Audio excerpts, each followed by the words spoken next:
হযরতে শুআয়ব আলাইহিস সালাতু ওয়াস সালামের মেয়ে, দুইটা মেয়ে, একজনের নাম সফরা। তারা পানি নেওয়ার জন্য কূপের কাছে আসলেন। কূপের কাছে এসে দেখলেন পানি নিতে চান, কিন্তু কূপের মুখটা কে যেন লাগাইয়া দিয়েছে। কূপের মুখ থেকে ঢাকনা সরাতে পারেন না, মুখটা খুলতে পারেন না। প্রাণীগুলা দাঁড়িয়ে আছে, বড় বড় প্রাণীগুলা দাঁড়িয়ে আছে, পানি পান করবে, খোলা যায় না। তারা দূরে দূরে দাঁড়িয়ে সবগুলা দেখতেছে। এমন সময়ে রাখালেরা এসে পানির মুখটা খুলল, গুহার মুখ খুলল, প্রাণীদেরকে পানি পান করালো। আবার মুখটা লাগিয়ে তারা চলে গিয়েছে। দুই বোন মিলে ঢাকনাকে টানাটানি করলো, কোনোভাবে খুলতে পারে না। মুসা আলাইহিস সালাম গাছের নিচে বসে বসে কথাগুলা দেখতেছেন, অসবগুলা দেখতেছেন। মুসা আলাইহিস সালাম দোয়া করছেন মসজিদে বইসা না। মুসা আলাইহিস সালাম খুব আবাক খব্বা জুব্বা পাগড়ি লাগাইয়া, আতর সেন্ট লাগাইয়া, খুব ভাব ভঙ্গি ধরে কিন্তু দোয়া করেন নাই। আপনি আল্লাহর কাছে দোয়া করবেন, ভাব ভঙ্গি ধরলেন তো কাজ হইবে না। মুসা আলাইহিস সালাতু ওয়াস সালাম যখন দোয়া করে বলছেন রব্বি ইন্নী লিমা আনজালতা ইলাইয়া মিন খাইরিন ফাকির, ওই সময় মুসা একটা বিশাল মরুভূমির মধ্যখানে গাছের নিচে বসলেন আর আসমানের দিকে হাত উঠে বলছেন আল্লাহ, কেউ নাই, একমাত্র তুমি ছাড়া আর কেউ নাই। আল্লাহর কাছে গাছের নিচে বসে বসে মরুভূমিতে আসমানের দিকে হাত উঠে চাইলেন, বুঝাতে চাইলেন কিছুই নাই, তুমি ছাড়া আর কিছুই নাই।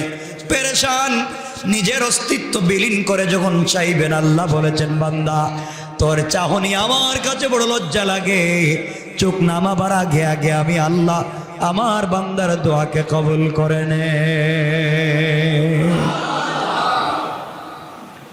মুসা আলাইহিস সালাম দেখলেন দুই বোন টানতে টানতে চলে যাইতেছে, আর কোনোভাবে বাড়িতেও পানি নিতে পারে নাই, নিজের ছাগল রে বকরিরও পানি পান করাইতে পারে নাই, নিজের পশুরও পানি পান করাইতে পারে নাই।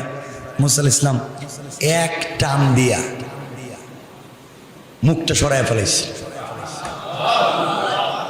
সরাইয়া দাঁড়িয়ে রয়েছেন। মেয়েরা এসে বলছে আপনি না গেলে তো আমরা পানি নিতে পারবো না। তিনি গাছের নিচে বসে থাকলেন। চিন্তা করেন, তিনি গাছের নিচে বসে দেখলেন তারা পানি পান করছে, পানি বাসায় নিয়ে যাবে, তার ছাগলদেরকে উট দুম্বা সবগুলোর পানি পান করাইছে। দুই বোন চলে গেছে, অনেক দেরিতে বাসায় ফিরছে। বাবা শুআয়ব জিজ্ঞেস করলেন মা তোমরা আজকে দেরিতে আসলে কেন? তার পুরা ঘটনা বললেন। বাবা পানির জন্য ঢাকনা খুলতে পারতেছিলাম না, ছোটাছুটি করতেছিলাম, কাউরে পাচ্ছিলাম না।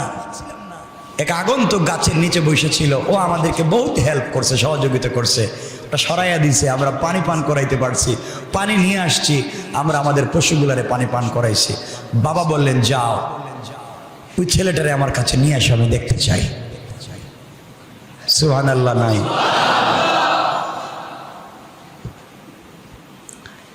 দুই বোন আসছে, এসে মুসা আলাইহিস সালামকে বলছে আমাকে আপনাকে আমাদের বাবা ডেকেছেন, আপনি আসেন আমাদের বাসায়। এই দেশে মুসারে কেউ চিনে? কথা বলে। মুসা তো গাছের গোড়ায় বসে রয়েছেন, কেউ চিনে না।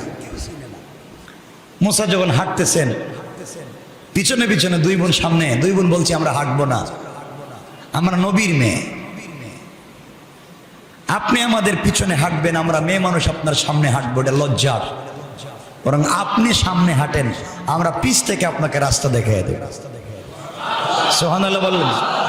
দেখেন, সম্ভ্রান্ত সোসাইটির, উন্নত সোসাইটির চরিত্রবান ফ্যামিলির মেয়েরা তাদের সম্ভ্রম, তাদের চরিত্র, তাদের শিষ্টাচার, তাদের মূল্যবোধ, তাদের আচার আচরণ, তাদের চলার পথকেও মসৃণ করে, চলার পথকেও তারা সোসাইটি পূর্ণ করে। ঠিক কিনা বলেন? আমরা নবীর মেয়ে, আমাদের হাঁটার ভঙ্গি অঙ্গভঙ্গি আপনি পিছনে থাকে দেখবেন, হতে পারে না আপনার পিছনে আপনি সামনে থাকেন, আমরা পিছন থেকে আপনাকে রাস্তা দেখাই দেব। মুসা আলাইহিস সালাম বাড়িতে গেলেন, আমি ঘটনা বলতেছি না, সংক্ষেপ করে দিচ্ছি। বাড়িতে যাওয়ার পরে শোয়েব আলাইহিস সালাম জিজ্ঞাসা করলেন, তুমি কে, কেন আসছ? তিনি পুরা ঘটনা বললেন। শোয়েব বললেন, তুমি জালেমদের হাত থেকে রক্ষা পেয়েছ, তুমি একটা ভালো জায়গায় এসেছ, এখন তুমি চাইলে আমার ঘরে থাকতে পারো। সুবহানাল্লাহ। নাই মুসার কি কোনো থাকার জায়গা ছিল? নিরাপত্তা ছিল? আশ্রয় ছিল? খাওয়ার ব্যবস্থা ছিল? শোয়েব বললেন, আমার মেয়ে সাফুরা,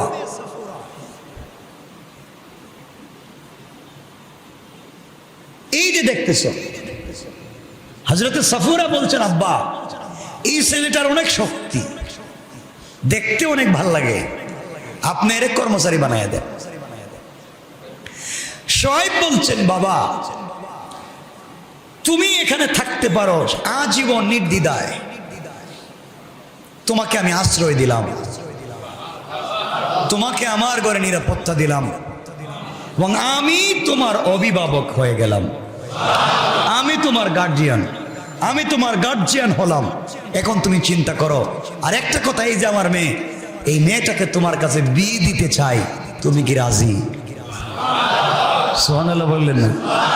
মুসা চিন্তা করলেন, থাকার জায়গা নাই, খাওয়ার জায়গা নাই, চাকরি নাই, কিচ্ছু নাই, এখন থাকারও জায়গা পাইলাম, খাওয়ারও জায়গা পাইলাম, গড়ও পাইলাম, আশ্রয় পাইলাম, অভিভাবক পাইলাম, ফ্রি বউও পাইতেছি। সুবহানাল্লাহ বললেন না? এত কিছু পাইতেছি। শোয়েব বলছেন, শুধু আমার মেয়ে না, আমার মেয়েকে তোমার কাছে বিয়ে দিব, শর্ত একটা, তুমি যদি চাও আমার ঘরে 8 বছর চুক্তিভিত্তিক চাকরি করতে পারো। সুবহানাল্লাহ বললেন না? তাহলে চাকরির ব্যবস্থা হইতেছে। চাইলে তুমি 2 বছর বাড়িয়ে 10 বছর করতে পারো, আর চাইলে 8 বছর থাকতে পারো। মুসা বললেন, আপনি দুটা শর্ত দিয়েছেন, চাইলে 10, না চাইলে 8, আমি দুটা থেকে যে কোনো একটা গ্রহণ করে নিলাম। আপনি আমাকে আশ্রয় দিয়েছেন, আপনি আমাকে নিরাপত্তা দিয়েছেন, আপনি আমার গার্জিয়ান হয়েছেন, আপনার মেয়েকে আমার কাছে বিয়ে দিয়েছেন, আপনি আমাকে স্থায়ী 8 বছরের একটা পার্মানেন্ট রেসিডেন্সি দিয়েছেন, ঠিক না? আচ্ছা, কোনো দেশে আপনারা যদি একবার পারমিট দেয়, ওটা ক্যান্সেল করে না, কথা বুঝেননি? আপনি ইউরোপ আমেরিকা যদি একবার পারমিট পান 6 মাসের, আপনি চাইলে এটাকে বাড়াতে পারবেন, মেয়াদ বাড়াতে, যদি কাজ আপনার এখানে থাকে। একসময় 4 বছর 5 বছর হয়ে গেলে আপনাকে পার্মানেন্ট রেসিডেন্স দিবে, একসময় 5-6 বছর হয়ে গেলে আপনাকে হয়তো তারা পাসপোর্ট দিয়ে দিবে, একসময় 6-7 বছর হয়ে গেলে, 8 বছর হয়ে গেলে আপনাকে পাসপোর্টের অ্যাপ্লাই করার সুযোগ দিবে, 9-10 বছর হয়ে গেলে আপনাকে হয়তো তার দেশের পাসপোর্ট দিয়ে দিবে, ঠিক না? সিস্টেম তো এটাই। তো হযরতে শোয়েব তাকে দিলেন একটানা কয় বছর? 8 বছর। সুবহানাল্লাহ বললেন না? দোয়া করলেন ছোট একটা, আল্লাহ তাকে থাকবার ব্যবস্থা দিলেন, নিরাপত্তা দিলেন, আশ্রয় দিলেন, চাকরি দিলেন, বউ দিলেন, বাড়ি দিলেন, ঘর দিলেন, সম্পত্তি দিলেন, উত্তম সন্তান দিলেন, পয়গম্বরের মেয়েকে বিয়ের সুযোগ দিলেন, উত্তম সোসাইটিতে থাকবার অধিকার দিলেন, সচ্চরিত্রবান স্ত্রী দিলেন। সব পাইয়া আবার তিনি ফিরে এসে ফেরাউনকে সরাইয়া এই দেশের রাজত্ব আর ক্ষমতার মালিক হইয়া আল্লাহ দুনিয়ার জমিনে বড় একজন পয়গম্বর তাওরাত কিতাব দিয়া মুসা বানাইয়া দিলেন। সুবহানাল্লাহ, জোরে বলেন না সুবহানাল্লাহ। এক যুবক, এক কথা কি শোনা যাচ্ছে আমার? মনোযোগ দিন। এক যুবক নিজের গ্রাম থেকে পলায়ন করছে। কার গ্রাম থেকে? নিজের গ্রাম থেকে। পাবলিক তারে মারবো। এই যুবকটা অনিশ্চয়তা, আশ্রয়হীনতা, ক্লান্তি এবং ক্ষুধা সব মিলিয়ে তার জিন্দগি একেবারেই দুর্যোগময়। কারণ থাকবার কোনো জায়গা নেই, কি করবে, কোথায় যাবে, এই চিন্তা করে যুবক পেরেশান। থাকবার জায়গা নাই, খাওয়ার মতো পয়সা নাই, পিছনে লোক তাকে মারবার জন্য খুঁজতেছে, কই যাবে? এই সময় এই যুবকটা আল্লাহর কাছে হাত উঠাইয়া দোয়া করতেছে, আল্লাহর কাছে বলতেছে, রব্বি ইন্নী লিমা আনজালতা ইলাইয়া মিন খাইরিন ফাকির। আল্লাহর কাছে বলছে, আমার রব, রব্বি ইন্নী, ও আমার রব, আপনি আমার প্রতি যে অনুগ্রহ দান করবেন আমি তারই একমাত্র মুখাপেক্ষী। রব, আমি যে বিপদে, থাকবার জায়গা নাই, বা গ্রামে গেলে মানুষ মাইরে ফেলাইব, আমার খাওয়ারও নাই, ক্ষুধা, আশ্রয়হীন, সব বিপদে আছি, তুমি যদি আমারে কোনো অনুগ্রহ দান করো, যেটাই তুমি দিবে এটাই আমার জন্য কল্যাণকর। আল্লাহু আকবার বললেন না? মানুষ যখন বিপদে পড়ে যায় আর দেওয়ালে পিঠ লেগে যায় আর কোনো পথ পায় না, আল্লাহ আমি আর কি করব বুঝতেছি না, তোমার যেটা ভাল লাগে সেটা করো, যদি ভাল লাগে আমারে মাইরে ফেলাও, তা আমারে শান্তি দাও। এগুলো বলে না পাবলিক? কথা বলেন না কেন? কিন্তু আমরা বলার ভাব জানি না, ভাব জানতে হয়। এইভাবে এই যুবকটা বলছে, আল্লাহ তুমি যে অনুগ্রহ দিবে, আমি নয়, তুমি যা দিবে তার মুখাপেক্ষী আমি তার উপরে সন্তুষ্ট। আল্লাহ তাআলা ইচ্ছাকে সে প্রাধান্য দিল, আল্লাহ যেভাবে চাইবেন সে অবস্থায় সে থাকবে। যুবকের এই দোয়া ও চেনা এক জায়গায় যুবক চলে গিয়েছে, দোয়া আল্লাহর কাছে করেছে, আল্লাহ তাআলা তার দোয়াকে ফিরিয়ে দেননি, কবুল করে নিয়েছেন। এমন ভাবে কবুল করলেন, তার জন্য দিলেন একজন গার্ডিয়ান, দিলেন তাকে। শুধু এটাই নয়, তাকে দিলেন একজন সৎকর্মশীলা স্ত্রী এবং সাজানো গুছানো একটা পরিবার, সম্মানজনক বেঁচে থাকবার অধিকার। সুবহানাল্লাহ বললেন না? এই যুবকের নাম আপনারা অনেকেই জানেন, এই যুবকের নাম হযরতে মুসা আলাইহিস সালাতু ওয়াস সালাম। সুবহানাল্লাহ বললেন না? আরে মুসা তো মুসা ছিলেন না, শুনেন না মুসা কেমনে মুসা হইলেন। সূরা কাসাসে আল্লাহ কথাগুলো লিখেছেন, যেন আমি কথাগুলো পরে বলছি, আমি আপনাদেরকে বলছি, আপনাদের জীবনে ঘুর লাগা, অন্ধকার আসতে পারে, অভাব আসতে পারে, আশ্রয়হীনতা আসতে পারে, সমস্যা আসতে পারে। যখন যে সমস্যা আসবে আপনারা এই দোয়া করবেন, 100% কবুল। সুবহানাল্লাহ বললেন না? দোয়াটা হচ্ছে, সবাই বলেন, রব্বি ইন্নী লিমা আনজালতা ইলাইয়া মিন খাইরিন ফাকির। এর অর্থ হলো, আল্লাহ আমাকে তুমি যে অনুগ্রহ দিবা, তুমি যেভাবে চাও সেভাবেই তো, এটাতেই আমি রাজি, এটারই আমি মুখাপেক্ষী। সুবহানাল্লাহ বলেন। তুমি যদি আমারে মাইরে ফেলাইতে চাও আমি রাজি, তুমি যদি আমারে পাবলিক দিয়ে পিটাইতে চাও এটাতেও আমি রাজি, তুমি যদি বাগবাল্লুক দিয়ে খাওয়াইতে চাও এটাতেও রাজি। আমি আর কিছু চাই না, আমি আমার মতো চলতে গিয়ে আজকে আমার জিন্দেগি শেষ, এখন তোমার মতো চলতে চাই, তুমি যেভাবে খুশি আমি সেভাবে চলতে চাই। আল্লাহ বলেন, এতদিন নিজের মতো চইলা, বিপদে পড়া জিন্দেগি এখন আইসা আমার কাছে চাইতেছ আমার মতো চলবা, আল্লাহর কাছে ভাল লাগছে, আল্লাহ দোয়া কবুল করে নিছে। সুবহানাল্লাহ বললেন না? এই জন্য আমরাও চাইবো কার কাছে? আর কার কাছে? এজন্যে এই দোয়াটা কারা পড়বেন? যারা চাকরির জন্য দৌড়তেছেন, চাকরি তো হই না, আছে না এগুলা? আপনার বড় বিপদ, চাকরি হয় না, আপনি দোয়া পড়বেন। যে বিয়ের জন্য পাগল হয়ে গেছেন, 40 বছর হয়ে গেছে, বিয়ে তো আর আপনার কপালে নাই, নাই নাই, আছে, ছেলে আছে, অনেক মেয়ে আছে, আপনি দোয়া করবেন, আল্লাহ দোয়া কবুল করবেন। বিশ্বাস হচ্ছে না আপনাদের? সুবহানাল্লাহ বলেন না? 100% কবুল। কেন আমি বলতেছি দেখবেন না, সামনে বলতেছি। হযরত মুসা আলাইহিস সালাম এই দোয়া করলেন। এই দোয়ার মাধ্যমে তিনি কি পাইলেন? একজন অভিভাবক পাইলেন। এই দোয়ার মাধ্যমে আশ্রয় পাইলেন। এই দোয়ার মাধ্যমে চাকরি পাইলেন। এই দোয়ার মাধ্যমে থাকবার জন্য একটা ঘর পাইলেন। এই দোয়ার মাধ্যমে একটা মেয়েকে বিয়ে করবার সুযোগ পাইলেন। এই দোয়ার মাধ্যমে উত্তম সন্তান পাইলেন। এই দোয়ার মাধ্যমে আল্লাহ তাকে নবী বানাইয়া আবার দেশের ক্ষমতার মালিক বানাইয়া দিয়েছে। সুবহানাল্লাহ, জোরে বলেন না। মুসা হইছে, আপনার হবে না? কথা বলেন না কেন? দোয়া তো করতে পারবেন ইনশাআল্লাহ, নাকি? তা আপনারা কি দোয়া করবেন কোন তো? আপনারা তো দোয়া করবেন আর কি কোন তো? আপনাদের কিছু টাকা পয়সার দরকার, একটা বাড়ির দরকার, ছেলে মেয়ে ইউরোপ আমেরিকা যাওয়া দরকার, শেষ। এটার নাম সফলতা নয়।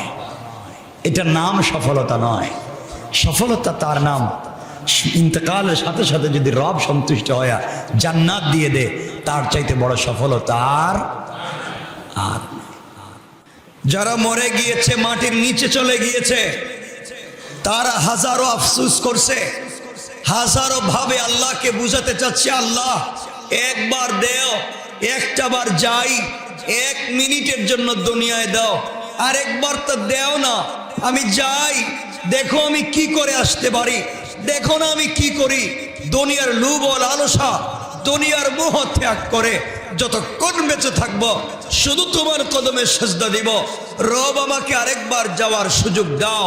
তারা তো রবের কদমে একটা বার সেজদা পাওয়ার জন্য আফসোস করছে, আর আমরা যারা বেঁচে আছি, আমরা রবের কদমে সেজদা না দেওয়ার জন্য হাজার অজুহাত আর বাহানা খুঁজে বেড়াচ্ছি। কথা বলেন না কেন?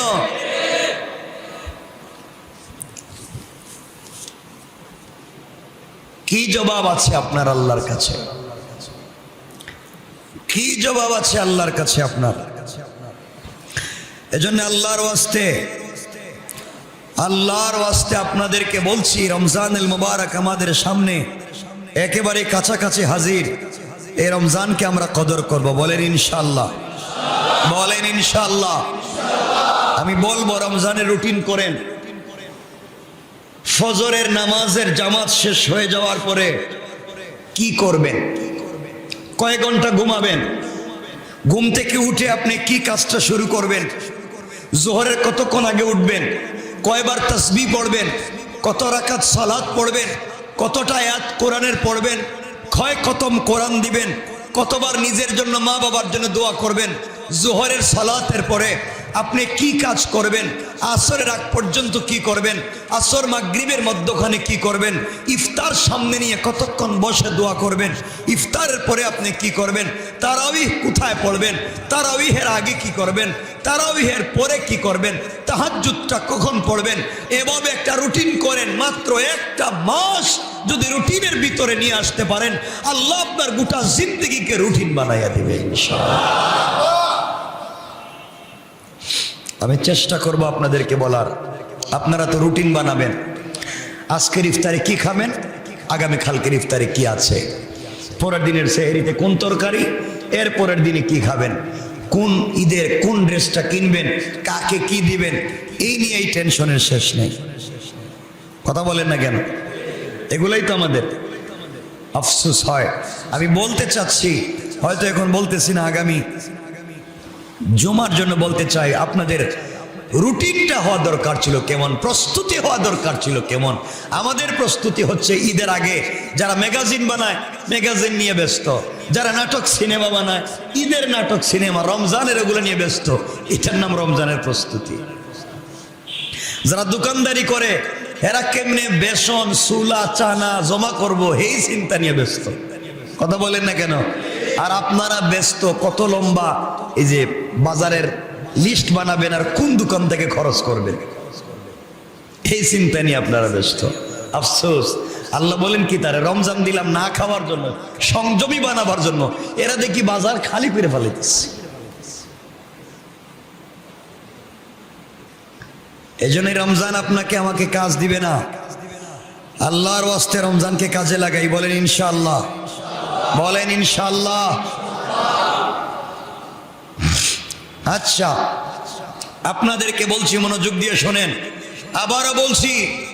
আবারও বলছি যারা মরে গিয়েছে, যারা কবরে চলে গিয়েছে আমাদের আগে, আমাদের বাপ দাদা, তারা আল্লাহর কদমে একটা বার সেজদা দেওয়ার জন্যে হাজার হাজার বার আল্লাহর কাছে আফসোস করছে, একটা সেজদা দিতে চায়।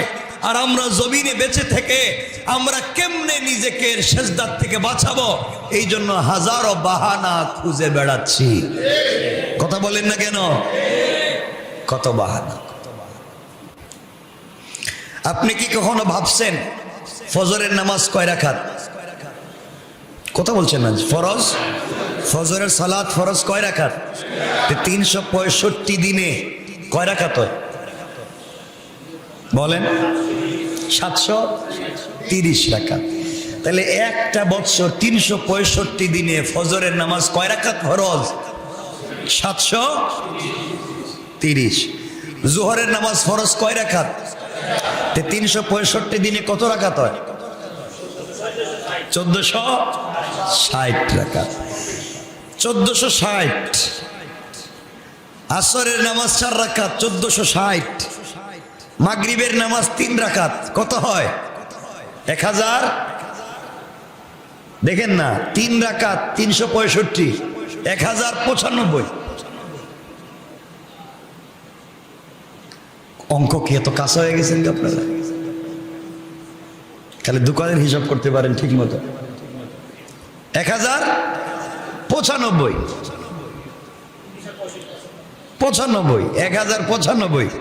এরপর থাকলে ঈশার নামাজ 4 রাকাতে 365 দিন, কত? 1400। তাহলে প্রথমে পাইলাম 730, এরপরে 1460, এরপরে 1460, এরপরে 1095, এরপরে 1460। তাইলে 365 দিনে নামাজের রাকাত হইল কত বলেন? 365 দিনে নামাজের মোট রাকাত হইল 6205 রাকাত। 6205 রাকাত কত দিনে? এক বৎসরে আপনি রবের কদমে সেজদা দেওয়ার কথা ছিল কয় রাকাত নামাজ? 6205। তাহলে 6205 রাকাত যদি নামাজ হয়, তাইলে প্রত্যেকটা বছর আপনি রবের কদমে সেজদা দিচ্ছেন কয়টা? 12410। এক রাকাতে কয়টা সেজদা? তাইলে 6205। তাহলে কত হইল? 12410। আপনি প্রত্যেকটা বছরে 12410টা সেজদা দেওয়ার সুযোগ পাচ্ছেন। অথচ রব বলেছেন একটা সেজদা যদি আমাকে ভাব জন্মাইয়া আমাকে খুশি করে একটা সেজদা দিতে পারো, আমি তোর সব জিন্দেগির গুনাহ মাফ করে দেব। আর আপনি সেজদা দেওয়ার সুযোগ পাচ্ছেন 12000। এটা তো বললাম সেজদার কথা। তাহলে নামাজের রাকাত পাইলাম কতটা? 6220, 6205 রাকাত নামাজ। তাইলে 5 ওয়াক্ত, 365 পূরণ 5। প্রতিদিন নামাজ কয় ওয়াক্ত ফরজ? 5 ওয়াক্ত। 365 পূরণ 5 কত হয়? 365 পূরণ 5 কত দাঁড়ালো? হ্যাঁ, 1825।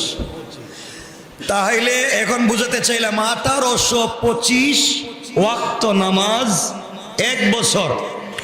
এক বছরে 1825 ওয়াক্ত, 6205 রাকাত, আর 12410টা সেজদা। আপনাদের কাছে জানতে চাইলাম, তাহলে 5 ওয়াক্ত নামাজ 365 দিনে যদি হয়ে থাকে, তাইলে 5 ওয়াক্ত আর 365 1825। অর্থাৎ আল্লাহ তাআলা আপনাকে একটা বছরে 1825 বার, ও বান্দা মসজিদে আয়, ও বান্দা আমার কদমে সেজদা দে, ও বান্দা আমার কদমে সেজদা দে, তোর নামাজ উত্তম। ঘুম থেকে হাইয়া আলাল ফালাহ কল্যাণ আমার কাছে, হাইয়া আলাস সালাহ, সালাত তো মসজিদে, আস-সালাতু খায়রুম মিনান নাওম, ঘুম থেকে নামাজ উত্তম। রব তোমাকে প্রত্যেকটা বছর নিজে ডাকছেন 1825 বার। রব তোমাকে ডাকলেন 1825 বার। চিন্তা করো, এক রব তোমাকে 1825 বার ডাকছে, একটা 12 ডাকা সাড়া দেওনি। এটা তো 1 বছরের হিসাব দিলাম। ও বাবা, যাদের বয়স 30, 40, 50, হিসাব করেন তোমার জিন্দগিতে তোমার রব কতবার ডাকছে। একটা বার চিন্তা করো, 1 বছরে যদি তোমাকে রব 1825 বার ডাকে, তোমার বয়স যদি 50 হয়, চিন্তা করো কত হাজার বার রব তোমারে ডাকছে। আর তুমি কি করছো? কেমনে জান্নাতে? এত ডাকবার পরেও, এত ডাক দেবার পরেও বান্দা যখন ডাকে সাড়া দেয় না, আল্লাহ বলেন প্রত্যেকটা বছর 1825 বার ডাকলাম। তুমি হিসাব করে দেখো, তোমার মাও তোমাকে 1825 বার ডাকে নাই, হয়তো তোমার বাপও তোমাকে ডাকে নাই, তোমার সন্তান হয়তো এতবার তোমাকে বাপ বলে নাই, তোমার সন্তানও তোমাকে এতবার ডাকে নাই। আজকে সারাদিন নামাজ পড়ো নাই, তাও আগামীকালকে রব ডাকতেছে। পুরা জানুয়ারি আল্লাহকে ডাকো নাই, ফেব্রুয়ারিতে আবার ডাক শুরু করেছে, ফেব্রুয়ারিতে একদিন আল্লাহর নামে স্মরণ করো নাই, আবার মার্চে ডাকতেছে। এভাবে পুরা 12টা মাস প্রত্যেকটা দিন রুটিন করে আল্লাহ তোমাকে ডাকলো, আর একটা দিনও তুমি তোমার ডাকে আল্লাহর ডাকে সাড়া দিলা না। রুটিন করে রব তোমাকে ডাকছে, প্রতিটা দিন, রাত এবং দিন রুটিন করে করে তোমাকে ডাকছে। ও বান্দা, দিনে ডাকছি উঠ, ও বান্দা রাতে ডাকছি উঠ। রাতে ডাকতে ডাকতে পেরেশান হইয়া আল্লাহ বলছেন আসসালাতু খায়রুম মিনান নাওম। ও বান্দা, ঘুমাইস না, ঘুম থেকে ওঠ, আমি তোকে ডাকছি, তোর ঘুম থেকে সালাত উত্তম। আমি রবের কদমে আয়। জীবনে তো কত হাজার সেজদা দিলে না, 6000 সেজদা নাই, 12000 সেজদা নাই, একটা সেজদা দে কথা দিলাম মাফ করে দেব, মাফ। সুবহানাল্লাহ বলেন না? আরো জোরে বলেন সুবহান।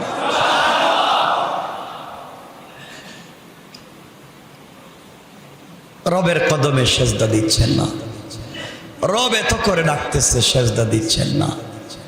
রব এত করে ডাকলো, এখন চিন্তা করেন আপনাকে আপনার রব প্রত্যেক বছর কতদিন ডাকে। চিন্তা করেন আপনাকে প্রত্যেকটা বছর কত হাজার তার কদমে সেজদা দেওয়ার সুযোগ দিছে। আপনি কি করলেন? আপনি কি করলেন? আফসোস হয় না আপনাদের? কথা বলেন, আফসোস হয় না? আফসোস হয় না?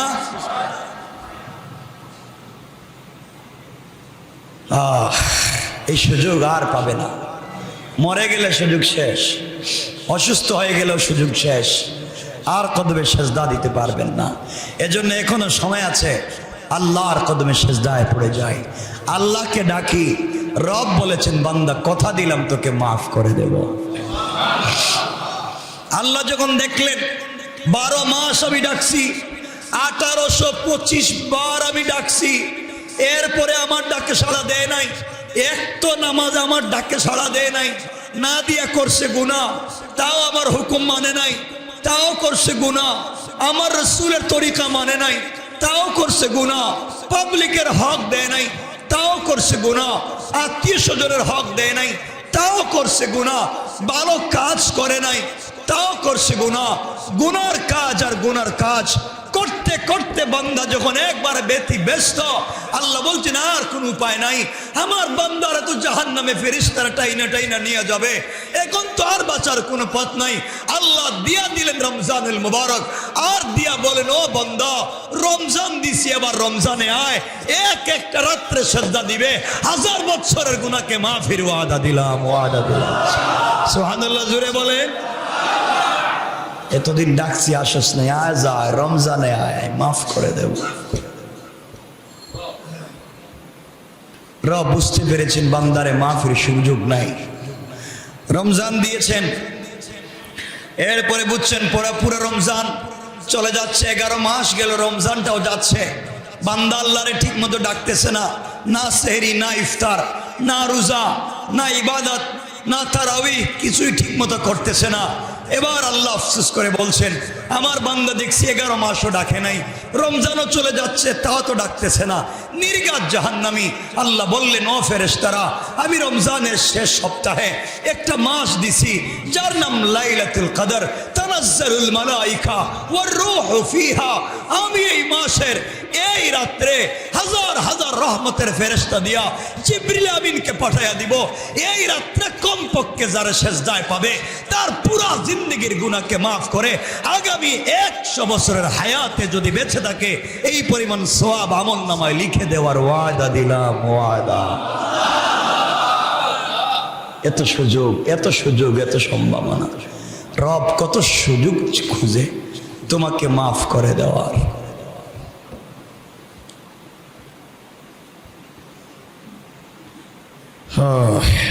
রব তোমাকে মাফ করার কত সুযোগ খুঁজছে।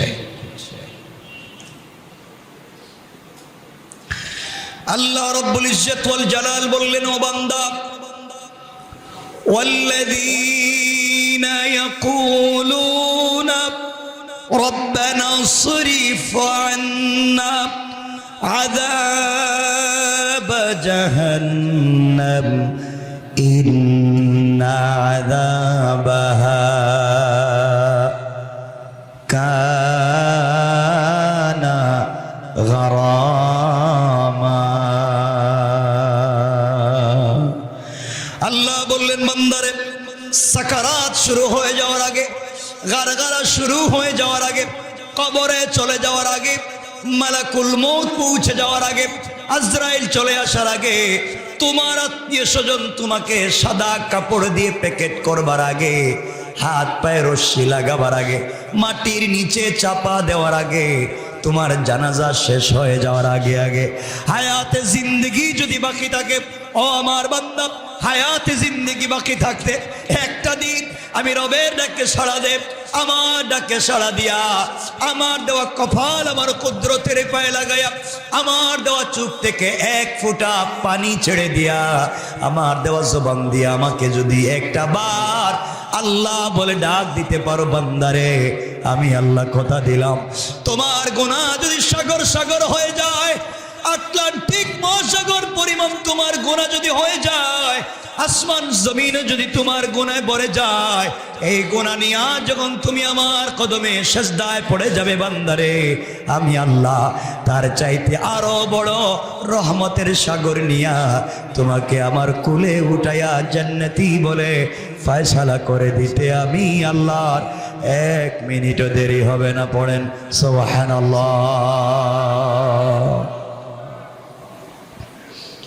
এতগুলা সম্ভাবনা রয়েছে।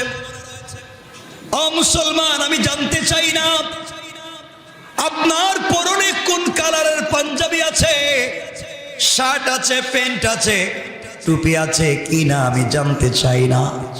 আমি শুধু জানতে চাই আপনার যা আছে তা কি থাকলো কি থাকলো না জানার দরকার নাই। আমি জানতে চাই যে অবস্থায় যখন যেখানে সুযোগ পান ওই সময় রবের কদমে সেজদায় পড়ে যান।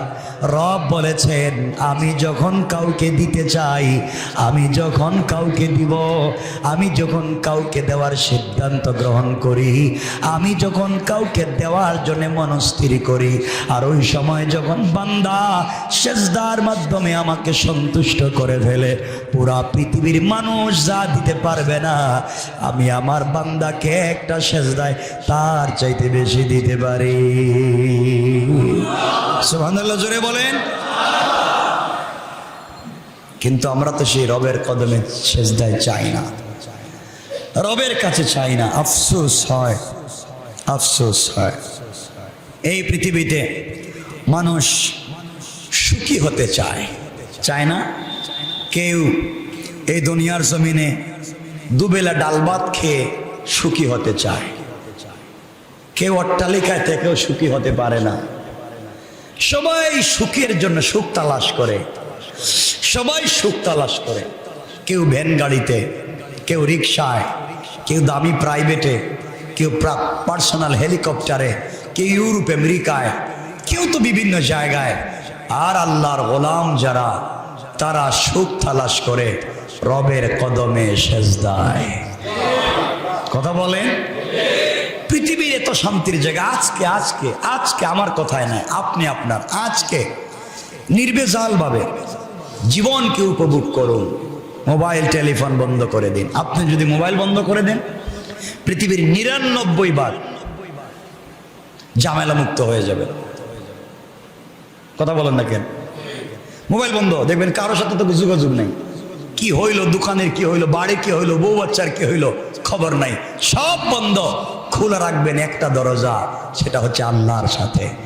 আপনি সাজদায় পড়ে যান, ভাল লাগবে। চলার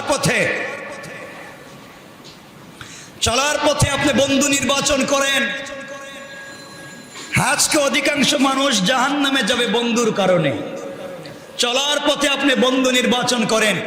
চলার পথে আপনি যদি চলার পথে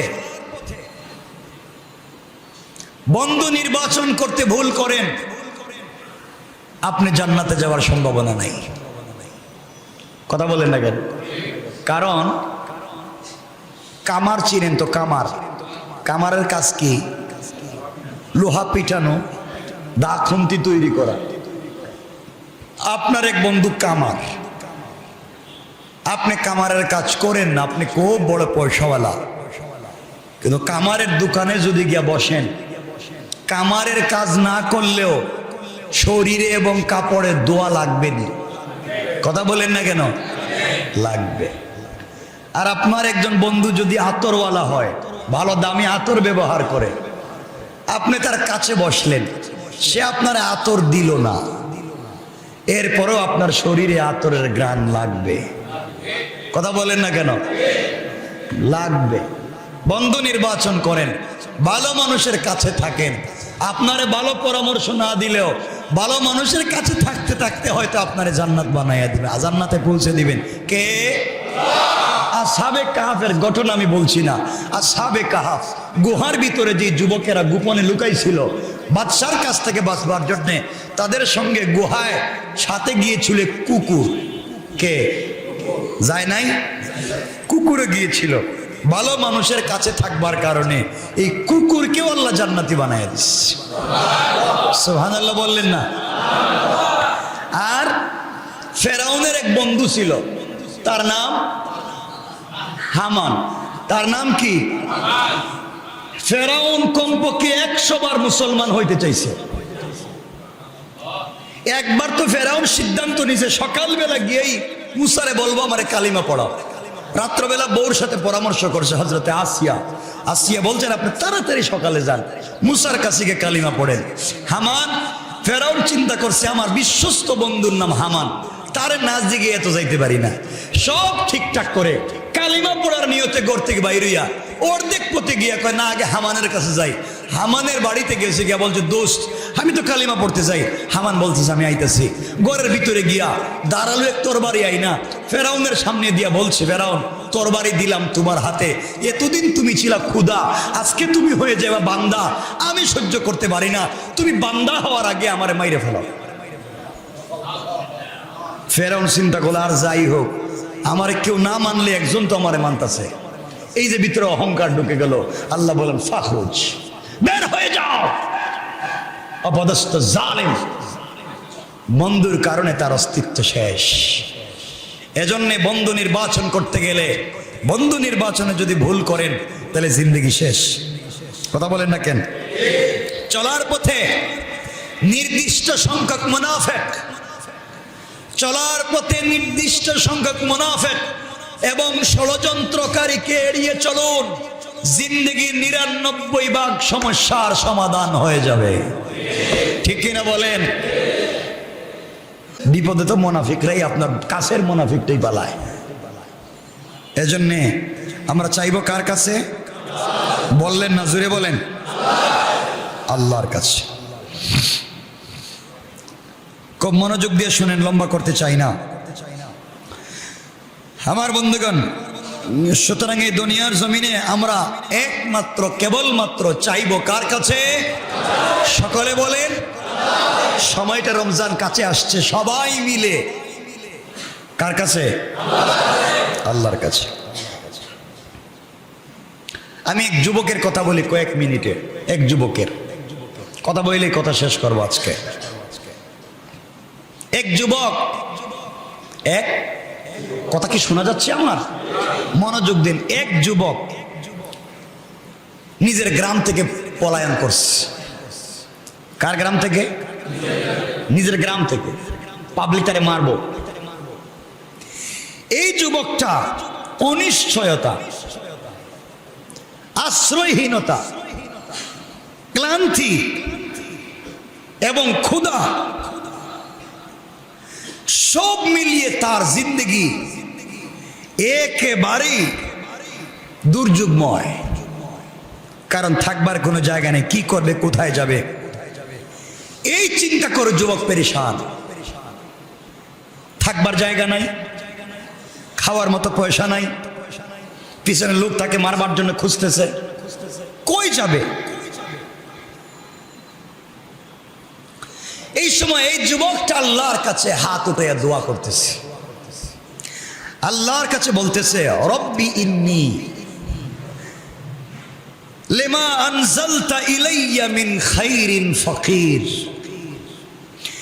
আল্লাহর কাছে বলছে, আমার রব, রব্বি ইন্নী, ও আমার রব, আপনি আমার প্রতি যে অনুগ্রহ দান করবেন আমি তারই একমাত্র মুখাপেক্ষী।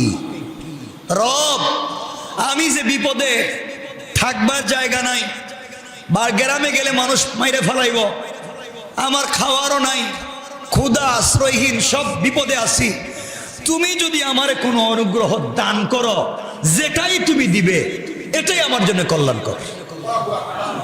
আল্লাহু আকবার বললেন না? মানুষ যখন বিপদে পড়ে যায় আর দেওয়ালে পিঠ লেগে যায় আর কোনো পথ পায় না, আল্লাহ আমি আর কি করব বুঝতেছি না, তোমার যেটা ভাল লাগে সেটা করো, যদি ভাল লাগে আমারে মাইরে ফেলাও, তা আমারে শান্তি দাও। এগুলো বলে না পাবলিক? কথা বলেন না কেন? কিন্তু আমরা বলার ভাব জানি না, ভাব জানতে হয়।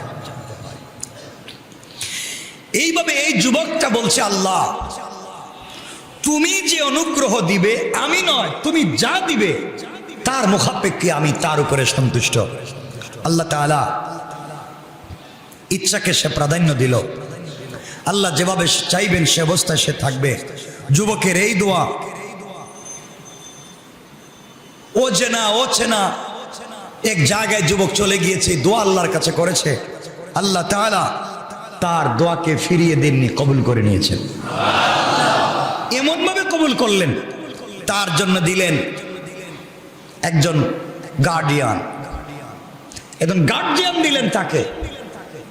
শুধু এটাই নয়, তাকে দিলেন একজন সৎকর্মশীলা স্ত্রী এবং সাজানো গুছানো একটা পরিবার, সম্মানজনক বেঁচে থাকবার অধিকার। সুবহানাল্লাহ বললেন না? এই যুবকের নাম আপনারা অনেকেই জানেন। এই যুবকের নাম হযরতে মুসা আলাইহিস সালাতু ওয়াস সালাম। সুবহানাল্লাহ বললেন না? আরে মুসা তো মুসা ছিলেন না, শুনেন না মুসা কেমনে মুসা হইলেন। সূরা কাসাসে আল্লাহ কথাগুলো লিখেছেন, যেন আমি কথাগুলো পরে বলছি। আমি আপনাদেরকে বলছি, আপনাদের জীবনে ঘুর লাগা, অন্ধকার আসতে পারে, অভাব আসতে পারে, আশ্রয়হীনতা আসতে পারে, সমস্যা আসতে পারে। যখন যে সমস্যা আসবে আপনারা এই দোয়া করবেন, 100% কবুল। সুবহানাল্লাহ বললেন না? দোয়াটা হচ্ছে, সবাই বলেন, রব্বি ইন্নী লিমা আনজালতা ইলাইয়া মিন খাইরিন ফাকির। এর অর্থ হলো, আল্লাহ আমাকে তুমি যে অনুগ্রহ দিবা, তুমি যেভাবে চাও সেভাবেই তো, এটাতেই আমি রাজি, এটারই আমি মুখাপেক্ষী। সুবহানাল্লাহ বলেন। তুমি যদি আমারে মাইরে ফেলাইতে চাও আমি রাজি, তুমি যদি আমারে পাবলিক দিয়ে পিটাইতে চাও এটাতেও আমি রাজি, তুমি যদি বাগবাল্লুক দিয়ে খাওয়াইতে চাও এটাতেও রাজি। আমি আর কিছু চাই না। আমি আমার মতো চলতে গিয়ে আজকে আমার জিন্দগি শেষ, এখন তোমার মতো চলতে চাই, তুমি যেভাবে খুশি আমি সেভাবে চলতে চাই। আল্লাহ বলেন, এতদিন নিজের মতো চইলা, বিপদে পড়া জিন্দগি এখন আইসা আমার কাছে চাইতে চাও আমার মতো চলবা, আল্লাহর কাছে ভাল লাগছে, আল্লাহ দোয়া কবুল করে নিছে। সুবহানাল্লাহ বললেন না? এই জন্য আমরাও চাইবো কার কাছে? আর কার কাছে? এজন্যে এই দোয়াটা কারা পড়বেন? যারা চাকরির জন্য দৌড়তেছেন, চাকরি তো হই না, আছে না এগুলা? আপনার বড় বিপদ, চাকরি হয় না, আপনি দোয়া পড়বেন। যে বিয়ের জন্য পাগল হয়ে গেছেন, 40 বছর হয়ে গেছে, বিয়ে তো আর আপনার কপালে নাই, নাই নাই, আছে, ছেলে আছে, অনেক মেয়ে আছে, আপনি দোয়া করবেন, আল্লাহ দোয়া কবুল করবেন। বিশ্বাস হচ্ছে না আপনাদের? সুবহানাল্লাহ বলেন না। 100% কবুল। কেন আমি বলতেছি দেখবেন না, সামনে বলতেছি। হযরত মুসা আলাইহিস সালাম এই দোয়া করলেন। এই দোয়ার মাধ্যমে তিনি কি পাইলেন? একজন অভিভাবক পাইলেন। এই দোয়ার মাধ্যমে আশ্রয় পাইলেন। এই দোয়ার মাধ্যমে চাকরি পাইলেন। এই দোয়ার মাধ্যমে থাকবার জন্য একটা ঘর পাইলেন। এই দোয়ার মাধ্যমে একটা মেয়েকে বিয়ে করবার সুযোগ পাইলেন। এই দোয়ার মাধ্যমে উত্তম সন্তান পাইলেন। এই দোয়ার মাধ্যমে আল্লাহ তাকে নবী বানাইয়া আবার দেশের ক্ষমতার মালিক বানাইয়া দিয়েছে। সুবহানাল্লাহ জোরে বলেন না। মুসা হইছে, আপনার হবে না? কথা বলেন না কেন? দোয়া তো করতে পারবেন ইনশাআল্লাহ, নাকি? তা আপনারা কি দোয়া করবেন কোন তো? আপনারা তো দোয়া করবেন আর কি কোন তো? আপনাদের কিছু টাকা পয়সার দরকার, একটা বাড়ির দরকার, ছেলে মেয়ে ইউরোপ আমেরিকা যাওয়া দরকার, শেষ। এটার নাম সফলতা নয়, এটার নাম সফলতা নয়। সফলতা তার নাম ইন্তেকালের সাথে সাথে যদি রব সন্তুষ্ট হয় জান্নাত দিয়ে দে, তার চাইতে বড় সফলতা আর আর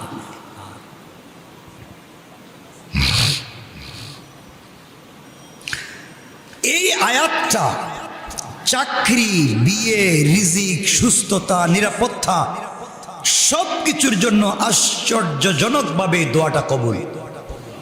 সুবহানাল্লাহ বলেন। এর কারণ মুসা আলাইহিস সালাম, দেখেন আমি ঘটনা বলবো না, মুসা আলাইহিস সালাম এক কিপ্তিকে মারলেন, এটা তো জানেন, জানেননি? জানেন, থাপড়া দিছিলেন ফেরাউনের এক লোকরে, থাপ্পড় খেয়ে মরে গেছে। মুসা আলাইহিস সালাম চিন্তা করলেন, ফেরাউন যখন জানবে আমি থাপ্পড় দিয়ে তার লোক মাইরে ফেলাইছি, আমি থাকি ফেরাউনের ঘরে, আমার কি আর বাঁচায় রাখবে? কথা বলেন না কেন? বাঁচায় রাখবে? মুসা আলাইহিস সালাম যেদিকে যান এদিকে ফেরাউনের বাহিনী খুঁজতেছে মুসারে, এখনই পাইলে এখনই মেরে ফেলবে, এখনই পাইলে এখনই মেরে ফেলবে। মুসা আলাইহিস সালাম রাত্রবেলা গ্রাম থেকে পলায়ন করলেন। আল্লাহর পয়গম্বর মুসা গ্রাম থেকে পলায়ন করলেন। যাইতে যাইতে তিনি একটা জায়গায় চলে গেলেন, মাদায়েন বা মাদিয়ান, একটা দেশে চলে গেলেন, আরেকটা শহরে। ও চিনা ও জানা নতুন জায়গায় গিয়েছেন, আল্লাহর কাছে দোয়া করতে লাগলেন, আমি যে দোয়া করলাম, আয় আল্লাহ তাআলা সব ছেড়ে এখানে চলে আসলাম, মুনিব এমন একটা জায়গায় এসেছি এখানে তো আমার কেউ নাই, আয় আল্লাহ তাআলা আমি এখন কোথায় যাব, থাকবো কোথায়, কিছুই তো খুঁজে পাচ্ছি না। আল্লাহর কাছে দোয়া করে বলছেন, রব্বি ইন্নী লিমা আনজালতা ইলাইয়া মিন খায়রিন ফাকির। আল্লাহর কাছে দোয়া করতে লাগলেন, আল্লাহ তাআলা তাকে এক এক করে ব্যবস্থা করে দিলেন। আমার বন্দেগান, ওই জায়গার মধ্যে একজন পয়গম্বর ছিলেন, যার নাম ছিল হযরতে শুআয়ব আলাইহিস সালাতু ওয়াস সালাম। হযরতে শুআয়ব আলাইহিস সালাতু ওয়াস সালামের মেয়ে, দুইটা মেয়ে, একজনের নাম সফরা। তারা পানি নেওয়ার জন্য কূপের কাছে আসলেন। কূপের কাছে এসে দেখলেন পানি নিতে চান, কিন্তু কূপের মুখটা কে যেন লাগাইয়া দিয়েছে। কূপের মুখ থেকে ঢাকনা সরাতে পারেন না, মুখটা খুলতে পারেন না। প্রাণীগুলা দাঁড়িয়ে আছে, বড় বড় প্রাণীগুলা দাঁড়িয়ে আছে, পানি পান করবে, খোলা যায় না। তারা দূরে দূরে দাঁড়িয়ে সবগুলা দেখতেছে। এমন সময়ে রাখালেরা এসে পানির মুখটা খুলল,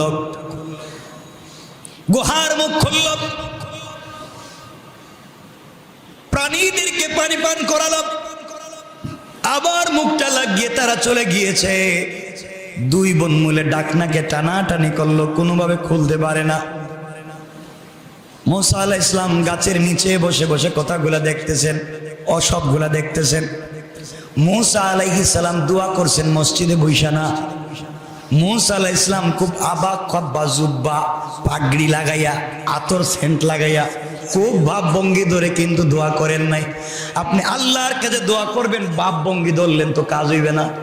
মুসা আলাইহিস সালাতু ওয়াস সালাম যখন দোয়া করে বলছেন রব্বি ইন্নী লিমা আনজালতা ইলাইয়া মিন খাইরিন ফাকির, ওই সময় মুসা একটা বিশাল মরুভূমির মধ্যখানে গাছের নিচে বসলেন আর আসমানের দিকে হাত উঠে বলছেন আল্লাহ, কেউ নাই, একমাত্র তুমি ছাড়া আর কেউ নাই। আল্লাহর কাছে গাছের নিচে বসে বসে মরুভূমিতে আসমানের দিকে হাত উঠে চাইলেন, বুঝাতে চাইলেন কিছুই নাই, তুমি ছাড়া আর কিছুই নাই। পেরেশান, নিজের অস্তিত্ব বিলীন করে যখন চাইবেন, আল্লাহ বলেছেন বান্দা তোর চাহনি আমার কাছে বড় লজ্জা লাগে, চোখ নামাবার আগে আগে আমি আল্লাহ আমার বান্দার দোয়াকে কবুল করে নে। মুসা আলাইহিস সালাম দেখলেন দুই বোন টানতে টানতে চলে যাইতেছে, আর কোনোভাবে বাড়িতেও পানি নিতে পারে নাই, নিজের ছাগল রে বকরিরেও পানি পান করাইতে পারে নাই, নিজের পশুরে পানি পান করাইতে পারে নাই। মুসা আলাইহিস সালাম এক টান দিয়া মুখটা সরাইয়া ফেলেছে, সরাইয়া দাঁড়িয়ে রয়েছেন। মেয়েরা এসে বলছে আপনি না গেলে তো আমরা পানি নিতে পারবো না। তিনি গাছের নিচে বসে থাকলেন। চিন্তা করেন, তিনি গাছের নিচে বসে দেখলেন তারা পানি পান করছে, পানি বাসায় নিয়ে যাবে, তার ছাগলদেরকে উট দুম্বা সবগুলোরে পানি পান করাইছে। দুই বোন চলে গেছে, অনেক দেরিতে বাসায় ফিরছে। বাবা শুআয়ব জিজ্ঞেস করলেন মা তোমরা আজকে দেরিতে আসলে কেন? তার পুরা ঘটনা বললেন, বাবা পানির জন্য ডাকনা খুলতে পারতেছিলাম না, ছোটাছুটি করতেছিলাম, কাউরে পাচ্ছিলাম না। এক আগন্তুক গাছের নিচে বসেছিল, ও আমাদেরকে বহুত হেল্প করছে, সহযোগিতা করছে, ওটা সরাইয়া দিছে, আমরা পানি পান করাইতে পারছি, পানি নিয়ে আসছি, আমরা আমাদের পশুগুলারে পানি পান করাইছি। বাবা বললেন যাও ওই ছেলেটারে আমার কাছে নিয়ে আসো, আমি দেখতে চাই। সুবহানাল্লাহ নাই?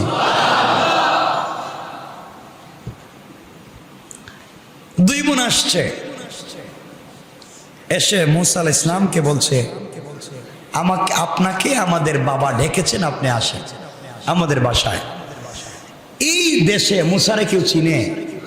কথা বলে। মুসা তো গাছের গোড়ায় বসে রয়েছেন, কেউ চিনে না। মুসা যখন হাঁটতেছেন, পিছনে পিছনে দুই বোন সামনে, দুই বোন বলছে আমরা হাঁটবো না, আমরা নবীর মেয়ে, আপনি আমাদের পিছনে হাঁটবেন, আমরা মেয়ে মানুষ আপনার সামনে হাঁটবো, এটা লজ্জার, বরং আপনি সামনে হাঁটেন, আমরা পিছ থেকে আপনাকে রাস্তা দেখিয়ে দেব। সুবহানাল্লাহ বললেন। দেখেন, সম্ভ্রান্ত সোসাইটির, উন্নত সোসাইটির চরিত্রবান ফ্যামিলির মেয়েরা তাদের সম্ভ্রম, তাদের চরিত্র, তাদের শিষ্টাচার, তাদের মূল্যবোধ, তাদের আচার আচরণ, তাদের চলার পথকেও মসৃণ করে, চলার পথকেও তারা সোসাইটি পূর্ণ করে। ঠিক কিনা বলেন? আমরা নবীর মেয়ে, আমাদের হাঁটার ভঙ্গি, অঙ্গভঙ্গি আপনি পিছনে থাকে দেখবেন, হতে পারে না আপনার পিছনে, আপনি সামনে থাকেন, আমরা পিছন থেকে আপনাকে রাস্তা দেখাই দেব। মুসা আলাইহিস সালাম বাড়িতে গেলেন, আমি ঘটনা বলতেছি না, সংক্ষেপ করে দিচ্ছি। বাড়িতে যাওয়ার পরে শুআয়ব আলাইহিস সালাম জিজ্ঞাসা করলেন তুমি কে, কেন আসছো? তিনি পুরা ঘটনা বললেন। শুআয়ব বললেন তুমি জালেমদের হাত থেকে রক্ষা পেয়েছ,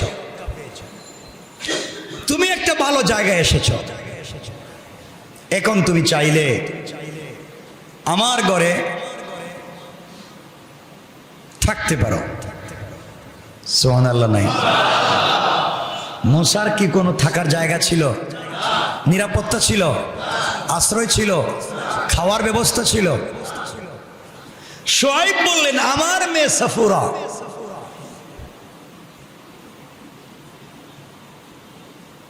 এই যে দেখতেছ, হযরত সাফুরা বলছেন আব্বা এই ছেলেটার অনেক শক্তি, দেখতে অনেক ভাল লাগে, আপনি এর কর্মচারী বানায় দেন। শুআয়ব বলছেন বাবা তুমি এখানে থাকতে পারো আজীবন নির্দ্বিধায়, তোমাকে আমি আশ্রয় দিলাম, তোমাকে আমার ঘরে নিরাপত্তা দিলাম এবং আমি তোমার অভিভাবক হয়ে গেলাম, আমি তোমার গার্জিয়ান, আমি তোমার গার্জিয়ান হলাম। এখন তুমি চিন্তা করো। আর একটা কথা, এই যে আমার মেয়ে, এই মেয়েটাকে তোমার কাছে বিয়ে দিতে চাই, তুমি কি রাজি? সুবহানাল্লাহ বললেন না?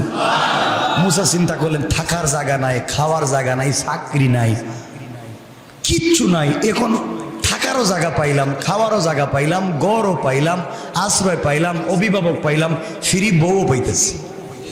সুবহানাল্লাহ বললেন না? এত কিছু পাইতেছি। শুআয়ব বলছেন শুধু আমার মেয়ে না, আমার মেয়েকে তোমার কাছে বিয়ে দিব, শর্ত একটা, তুমি যদি চাও আমার ঘরে 8 বছর চুক্তিভিত্তিক চাকরি করতে পারো। সুবহানাল্লাহ বললেন না? তাহলে চাকরির ব্যবস্থা হইতেছে। চাইলে তুমি 2 বছর বাড়িয়ে 10 বছর করতে পারো, আর চাইলে 8 বছর থাকতে পারো।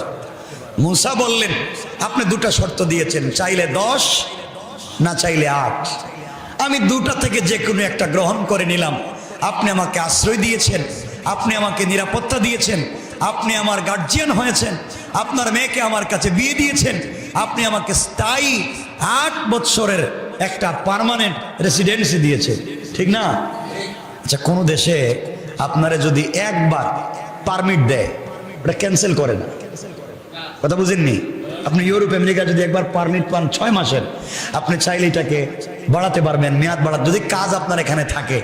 একসময় 4 বছর 5 বছর হয়ে গেলে আপনাকে পার্মানেন্ট রেসিডেন্স দিবে, একসময় 5-6 বছর হয়ে গেলে আপনাকে হয়তো তারা পাসপোর্ট দিয়ে দিবে, একসময় 6-7 বছর হয়ে গেলে, 8 বছর হয়ে গেলে আপনাকে পাসপোর্টের অ্যাপ্লাই করার সুযোগ দিবে, 9-10 বছর হয়ে গেলে আপনাকে হয়তো তার দেশের পাসপোর্ট দিয়ে দিবে, ঠিক না? সিস্টেম তো এটাই। তো হযরতে শুআয়ব তাকে দিলেন একটানা কয় বছর? 8 বছর। সুবহানাল্লাহ বললেন না? দোয়া করলেন ছোট একটা, আল্লাহ তাকে থাকবার ব্যবস্থা দিলেন, নিরাপত্তা দিলেন, আশ্রয় দিলেন, চাকরি দিলেন, বউ দিলেন, বাড়ি দিলেন, ঘর দিলেন, সম্পত্তি দিলেন, উত্তম সন্তান দিলেন, পয়গম্বরের মেয়েকে বিয়ের সুযোগ দিলেন, উত্তম সোসাইটিতে থাকবার অধিকার দিলেন, সচ্চরিত্রবান স্ত্রী দিলেন। সব পাইয়া আবার তিনি ফিরে এসে ফেরাউনকে সরাইয়া এই দেশের রাজত্ব আর ক্ষমতার মালিক হইয়া আল্লাহ দুনিয়ার জমিনে বড় একজন পয়গম্বর তাওরাত কিতাব দিয়া মুসা বানাইয়া দিলেন। সুবহানাল্লাহ, জোরে বলেন না সুবহানাল্লাহ। দোয়া করছে কয়টা? ছোট দোয়া, রব্বি ইন্নী লিমা আনজালতা ইলাইয়া মিন খাইরিন ফাকির। এক দোয়ায় কত কিছু পেয়ে গেছে। আমরা পারবো তো দোয়া করতে ইনশাআল্লাহ? সবাই বলেন না ইনশাআল্লাহ? বলেন না ইনশাআল্লাহ? আল্লাহ আমাদের সবাইকে কবুল করুক, বলেন আমিন। আরো জোরে বলেন আমিন।